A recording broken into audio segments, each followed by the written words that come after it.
Gradientes de campo de la resonancia magnética aplicados al cerebro humano. En la historia de la resonancia magnética se mezclan matemáticos, físicos, químicos, ingenieros y médicos, que desarrollaron conceptos sin una relación aparente ni una utilidad inmediata para la época, y que lograron articular una técnica de resultado impresionante, integrando elementos tan diversos como transformadas de Fourier y radón. El concepto de spin nuclear, la medición de los momentos magnéticos en el neutrón, en los tejidos, los gradientes y la codificación de la señal en frecuencia espacial para formar imágenes, por nombrar algunos. El concepto de resonancia magnética nuclear tuvo sus fundamentos con el descubrimiento de la naturaleza de spin del protón, apoyándose en el trabajo de los físicos Otto Stern, Walter Gerard y Cornelius Gorter.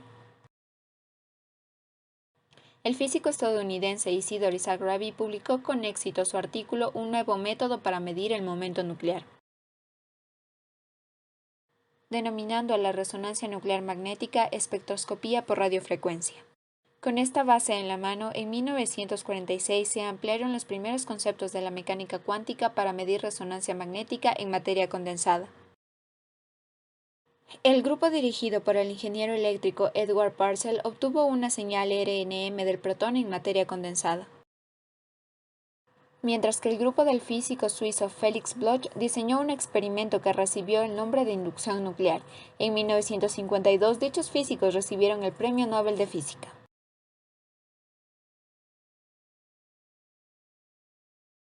Resulta extraordinariamente interesante notar en la historia de la resonancia magnética la intrincada red de personajes que participaron y que descubrimientos sin aparente relación en diferentes campos se articulan hoy produciendo una revolución en el estudio y el diagnóstico de los pacientes en la medicina. La historia de la resonancia magnética es un magnífico ejemplo de que en ciencia nadie sabe para quién trabaja. La resonancia magnética es una técnica de diagnóstico médico que aprovecha la resonancia magnética nuclear para excitar los espines de protones en el cuerpo humano, pues explora la interacción de los núcleos atómicos, la energía de radiofrecuencias y los campos magnéticos fuertes. Los componentes de mayor interés de la IRM incluyen al imán principal, las bobinas de gradiente y las bobinas de radiofrecuencia. El imán principal es un electroimán fabricado a partir de bobinas superconductoras enfriadas casi a 0 grados Kelvin, con resistencia eléctrica aproximadamente nula, generando corrientes que fluyen casi sin pérdidas de forma permanente, lo que produce el elevado valor del campo magnético estático B sub 0 requerido, que se encuentra entre los 1.5 y 3 Tesla. Las bobinas de radiofrecuencia son usadas para transmitir el pulso de radiofrecuencia y para recibir la señal de caída libre de la inducción. Las bobinas de gradiente suelen ser electroimanes resistivos que permiten ajustes rápidos y precisos en la intensidad y dirección de su campo. Estos generan campos magnéticos secundarios que se superponen al campo B sub 0, y al ser valores mucho menores que este, no es preciso que sean superconductoras, por lo que se encuentran a temperatura ambiente.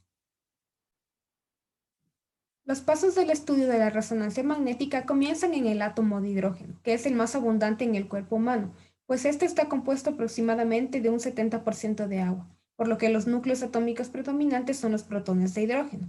Hacer cargas positivas en rotación generan momentos magnéticos, cuyas orientaciones son aleatorias, pero bajo la acción de un campo magnético externo, la gran mayoría de momentos magnéticos se alinean y comienzan un movimiento de precesión incoherente en la dirección del mismo, caracterizado por la ecuación de Larmor, dejando al sistema en un estado energético de menor energía.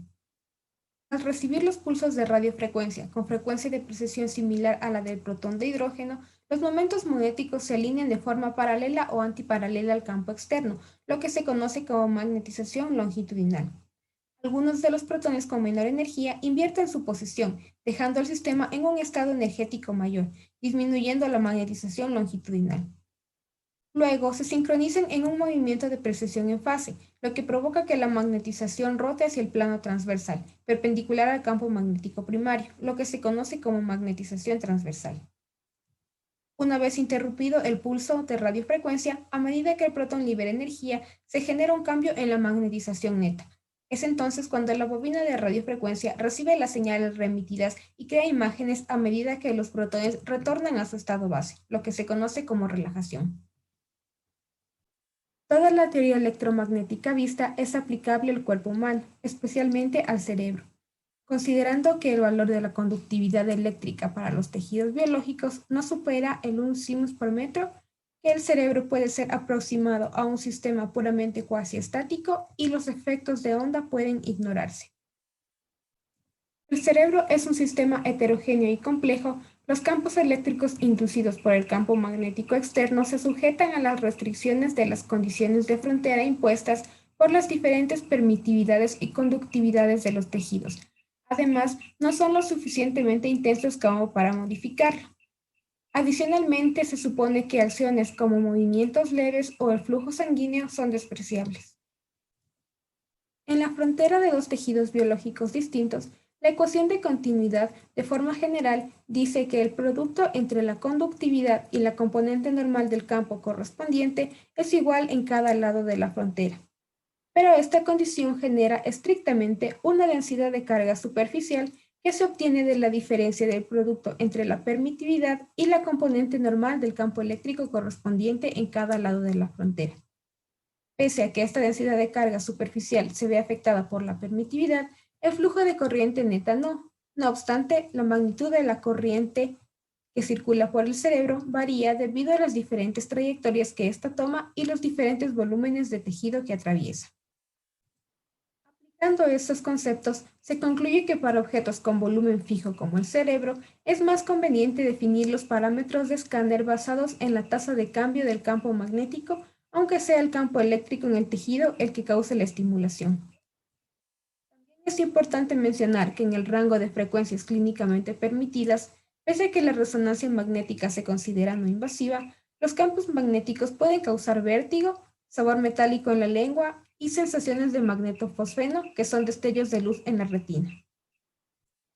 Además, existen limitaciones al determinar el campo magnético o los niveles de estimulación relacionados con el gradiente para no sobrepasar el umbral de excitación nerviosa. Estas incluyen variaciones con el tipo de escáner y la bobina de gradiente utilizados y la variabilidad de una persona a otra. Gradientes lineales de la resonancia magnética. Los gradientes de campo magnético son necesarios para realizar la codificación espacial del objeto.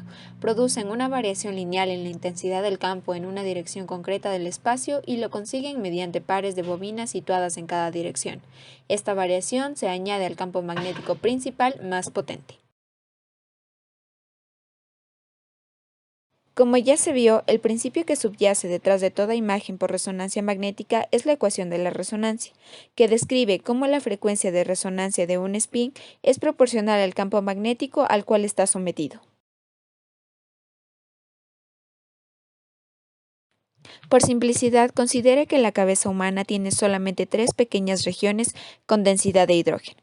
Cuando éstas se someten a la misma intensidad de campo magnético, se observa un único pico en el espectro de resonancia magnética nuclear.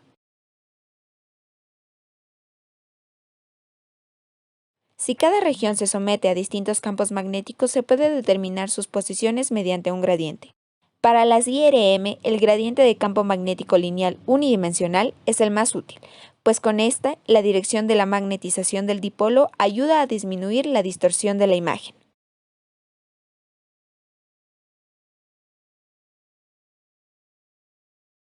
Así, para las IRM, los gradientes se definen puramente como variaciones lineales en BZ, alrededor de los ejes coordenados. Para satisfacer la condición rotacional del campo magnético igual a cero, pues se considera al cuerpo un sistema cuasi estático.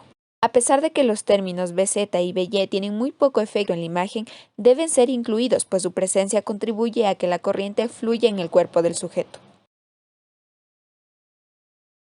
Por tanto, si se ubica al paciente de manera que la cabeza quede en el centro del magneto denominado isocentro del imán y se le aplica un gradiente magnético lineal, entonces las tres regiones de nuestra hipotética cabeza experimentan campos magnéticos diferentes, que resulta en un espectro de RMN con más de una señal.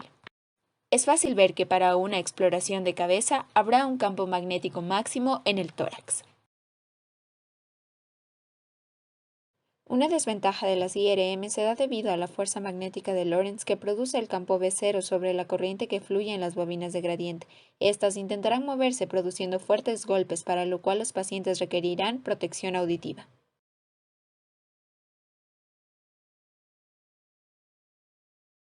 Ahora se va a demostrar la codificación espacial usando una simulación simplificada de imagen por resonancia magnética del cerebro humano con un tumor. Usando, por ejemplo, un valor de campo externo principal igual a 2.5 teslas, la ecuación de Larmor predice que la frecuencia utilizada para conseguir la reemisión de radiofrecuencia es de aproximadamente 106.4 MHz. Entonces, al encender la fuente se puede observar cómo comienza la emisión.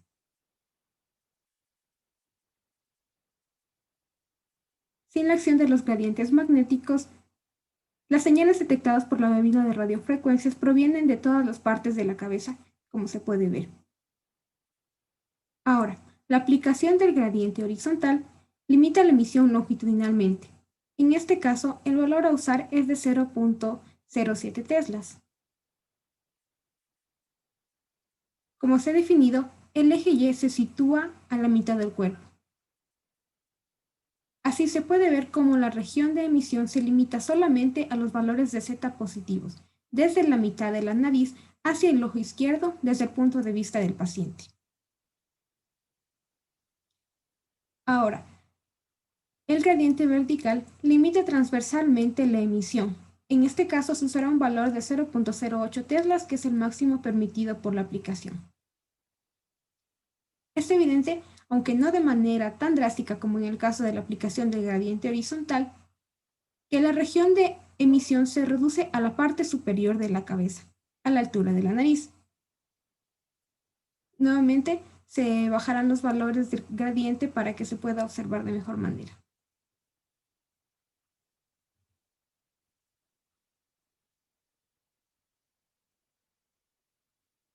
Ahora, el cambio es muy evidente.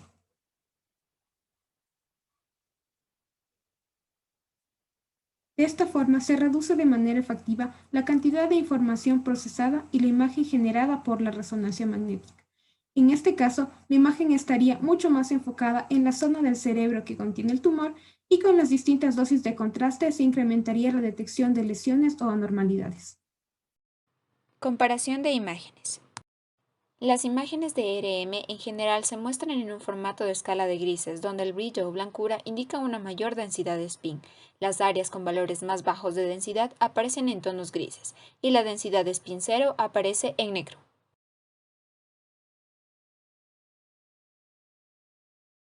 Un aspecto interesante es el hecho de que la resolución no depende de la longitud de onda del campo de entrada. Las radiofrecuencias generalmente tienen longitudes de onda del orden de metros, sin embargo, la resolución de una imagen de ERM es del orden de milímetros. Es útil introducir el término perfil de imagen. Se muestra un lápiz donde la densidad de spin en el borrador es constante, y la otra mitad se encuentra en el resto del lápiz, que se estrecha linealmente hasta cero en la punta, y posee una densidad de spin en función de z. Se puede obtener el campo gradiente lineal, que se usa para obtener los datos necesarios para reconstruir la imagen, que se muestra como una fila de píxeles con ancho finito. Las imágenes se clasifican según su eje de corte, que se define como la dirección perpendicular al plano del corte deseado. En consecuencia, el gradiente a lo largo de este eje se define como el gradiente de selección de corte. La elección del eje Z como eje de selección de corte conduce a un corte transversal del cuerpo. Si se elige el eje Y, el corte se denomina coronal. Finalmente, si se elige el eje X, se dice que el corte es sagital.